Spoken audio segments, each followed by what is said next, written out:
পুনর্মিলনী অনুষ্ঠান 2025-এ উপস্থিত সম্মানিত প্রধান অতিথি, বিশেষ অতিথি এবং অঙ্গ সংগঠনের সমস্ত নেতাকর্মী, আসসালামু আলাইকুম। আমি কিছু কথা বলতে চাই। আমরা যে আজকে এখানে সমবেত হয়েছি, বিগত যে বছরগুলি গিয়েছে আমরা কখনো সমবেত হতে পারি নাই। কেন পারি নাই? মালেকা হামিরার মতো ডাইনি সরকারের পৃষ্ঠে আমরা পিস্টন হয়ে একত্রিত হইতে পারি নাই বিদায় আমরা কোনো কিছুতে সফল হইতে পারি নাই। আপনারা জেনেছেন যে আমাদের বাসেদ ভাই পরপর তিনবার চেয়ারম্যানিতে সফল হয়েও সে তার আসনটি দেয়নি। এই সরকারের মেম্বার থেকে শুরু করে তারা চেয়ারম্যান ছিল, তারা হত্যা করেছে, তারা জুলুম করেছে, তারা খুন করেছে, তারা দর্শনের মতো নোংরা খারাপ কাজে লিপ্ত ছিল। তার কারণে আমরা প্রতিবাদ করার পরও আমরা প্রতিবাদ করতে পারি নাই। আমি আবুল হোসেন শান্ত 1 নম্বর থেকে জেল খেটেছি 18 সালে।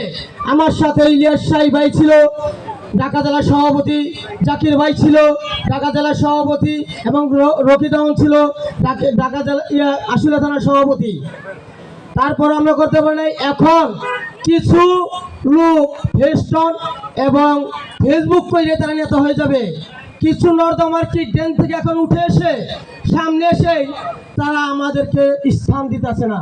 নজরুল ভাই যে কথাটা বলছে আমি সেই কথাটি পুনঃস্থাপন করতে চাই। এখানে যারা আছে, যারা এই হাইব্রিড আছে, তাদেরকে দেখবেন এখানে যারা নেতা আছে তাদেরকে একটাও চিনে না। আমি পদবি বলবো না, আমি নামটা বলে যাই। আমি দীর্ঘদিন সংগ্রাম করেছি, বিক্ষোভ করেছি, আন্দোলনে গিয়েছি, অবরোধে গিয়েছি, গুলির সামনে দাঁড়িয়েছি, বাসায় শুইতে পারি নাই, ভাড়া থেকেছি। এখানে উপস্থিত আছেন নজরুল মেম্বার, আমাদের দুলাল ডাক্তার, ইলিয়াস ভাই, গোবর চেয়ারম্যান ভাই, মিল্টু ভাই, বাসেদ ভাই, বাবুল ভাই, শহীদুল ভাই, মানিক ভাই। আমি সবারই নাম বলতে পারি, সময়ের কারণে, সংক্ষিপ্তের কারণে আমি স্টেজে যত লোক আছে সবার নাম এবং নিচে যারা আছে প্রত্যেকের নাম বলতে পারবো। কিন্তু যারা হাইব্রিড তাদের আইসা বলতে বলেন, বুকের পাটা থাকলে বলুক এখানে আইসা। দেখ, আমি এত দূর যাবো না। যারা চেয়ারম্যান ছিল গত আমলিকের আমলে, তাদের পূর্ব ইতিহাস দেখেন। তারা মদ খেয়েছে, তারা জুয়া খেলেছে, তারা অত্যাচার করেছে, জুলুম করেছে। আর আমি চাই আমাদের যে বাসেদ ভাই আছে এর মতো লোক পাঠালে অন্যের লোক খুঁজার একটা পাবেন না। আমি বললাম আপনারা খুঁজেন, দেখেন উনি এমন একটা লোক, উনি একটা পান খায় না, উনি একটা সিগারেট খেয়ে না, নিশা তো দূরের কথাই।